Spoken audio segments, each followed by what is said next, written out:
Aujourd'hui on se retrouve pour une nouvelle vidéo où je vais vous donner mon avis sur Assassin's Creed Fragment 1, La Lame des Yeux, publié chez les éditions 404, écrit par Olivier Gay.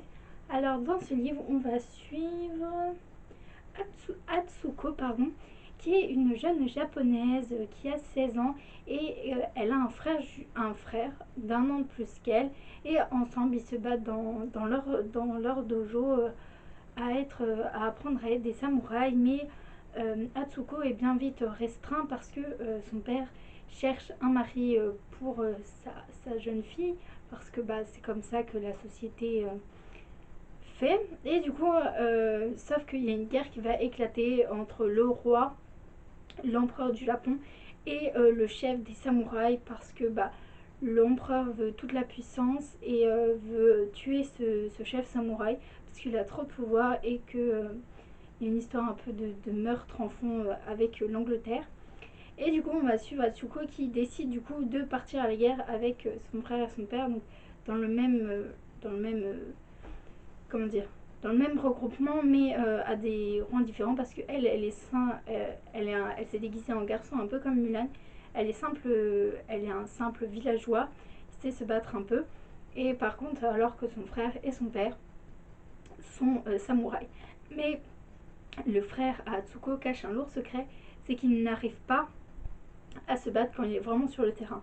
Quand il est en train d'exercer dans un dojo avec d'autres samouraïs, il y arrive, mais dès qu'il est question de verser du sang, de tuer quelqu'un ou même de risquer sa vie, on le perd. Et du coup, on va suivre cette jeune fille qui va être repérée par une très célèbre dame. C'était vraiment une histoire hyper bien, qui met en plus en avant le tempérament des jeunes filles et leur courage dans ce livre. Et on va suivre du coup en 1868 toute cette histoire. C'est vraiment bien, il y a beaucoup de rebondissements, on s'ennuie vraiment pas.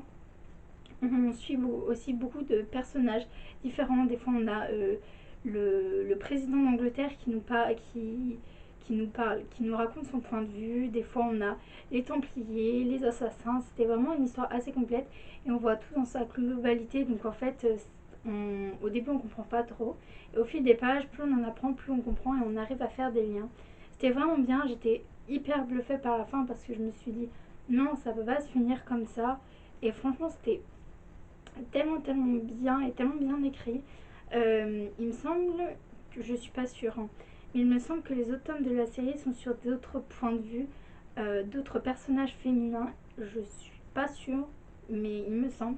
Et si c'est ça, c'est un peu dommage entre guillemets, parce qu'on se finit vraiment sur une fin un peu qu'on a envie de savoir la suite. Donc j'espère que soit ce soit la continuité de Atsuko, ou alors que on va avoir une jeune fille qui va nous parler du passé de Atsuko à travers son point de vue. Mais en tout cas, c'est vraiment une très bonne histoire avec une couverture vraiment magnifique. Et franchement, si vous aimez beaucoup l'univers de Assassin's Creed, et franchement, c'est vraiment un livre juste à lire parce qu'il est vraiment bien. En plus, au tout début, donc on a bien sûr le petit logo, et aussi on a une jolie carte qui nous montre du coup où on va être, donc 1868, et la carte du Japon. Donc voilà, c'était vraiment une très belle histoire, très bien écrite, qui se lit hyper facilement, et plein de rebondissements, plein d'actions, plein de combats avec une jeune fille vraiment waouh, géniale, qui a du caractère, qui en envoie.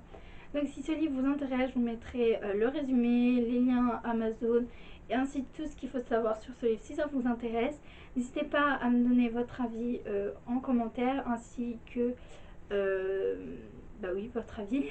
N'hésitez pas à liker, à partager cette vidéo si elle vous a plu, à vous abonner. Et moi je vous dis à bientôt pour une nouvelle vidéo.